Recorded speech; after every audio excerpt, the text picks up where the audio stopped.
Good afternoon, everyone. Thanks so much for clicking on WDTV.com. It's Friday, May 3rd. I'm Kristen Keeling. Here's a look at some of your top stories. Well, what led 16-year-old Rachel Shope to stab her supposed best friend, Skylar Neese, remains a mystery. Earlier this week, Shope and another teenage girl were arrested in connection with the death of Neese. Shope pleaded guilty to second-degree murder in this case. Now, Skylar's father told us the two went to University High School together. An administrator there told us that grief counselors have been brought in to the school. When we stopped by Shope's house earlier this week, neighbors said the Shope family are the types of folks who keep to themselves. We were also able to dig up Rachel's profile on a networking website designed for people who want to make a living in the theater industry.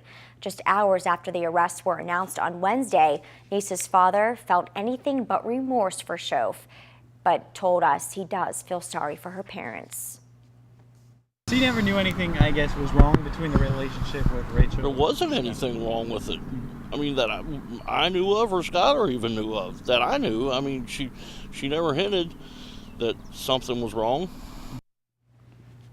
When it was announced that prosecutors plan to recommend that 20-year sentence for Rachel Shope, the outcry was immediate. Dozens of you started emailing 5 News and writing on our Facebook page saying that she deserves a much bigger punishment.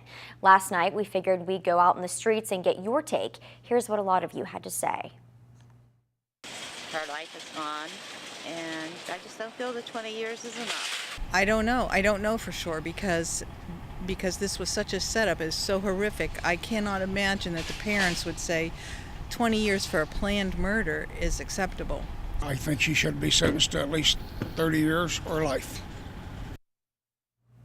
Prosecutors plan to oppose any move to have Shope sentenced as a juvenile.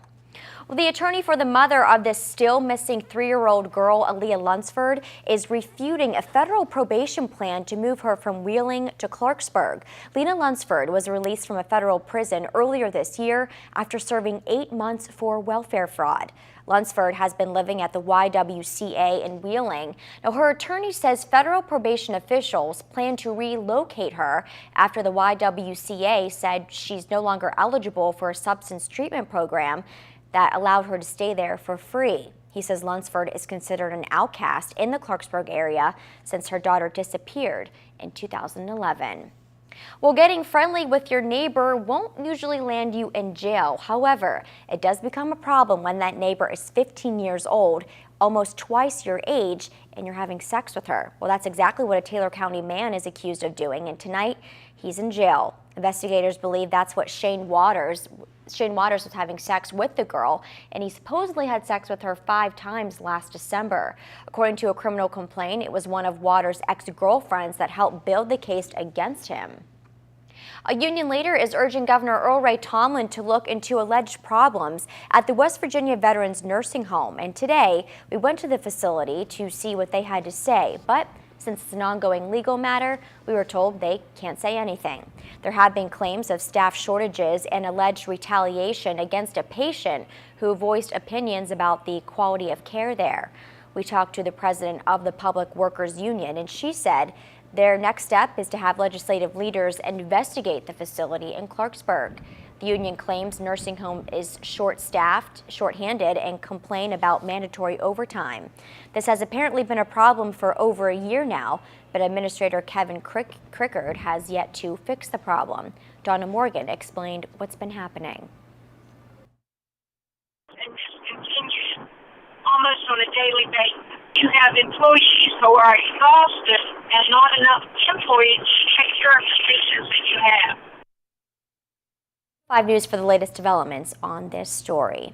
We've received several emails and calls about the quality of school lunches in Barber County. Well, today we reached out to officials at the Board of Education who refused to comment until Monday. The picture you see here is supposedly what students at Philip Barber High School, Philippi Middle, and Philippi Elementary were served for lunch yesterday.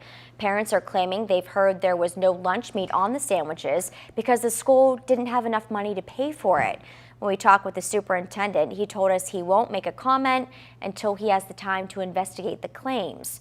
When 5 News tried to talk to the school nutrition director, we were told they'd call us back on Monday. We also reached out to the state superintendent's office. A spokesperson there said they'll be looking into the issue, and if they find these allegations are true, they'll work with the schools to correct the problem. They also told us their first priority is making sure kids are getting healthy options for breakfast and lunch. The spokesperson also brought up a good point. She said schools typically offer several options for lunch, and that picture could have just been what a student chose to eat. The school menu online for Barber County said they were serving pork chops and hot dogs for lunch, but until we hear back from the BOE, we won't know what choices students had. As soon as we get that, we will be sure to let you know. That's what's making headlines tonight. Make sure you tune in to Fox 10 at 10 and 5 News at 11 for all your latest news and weather updates. Until then, have a great night.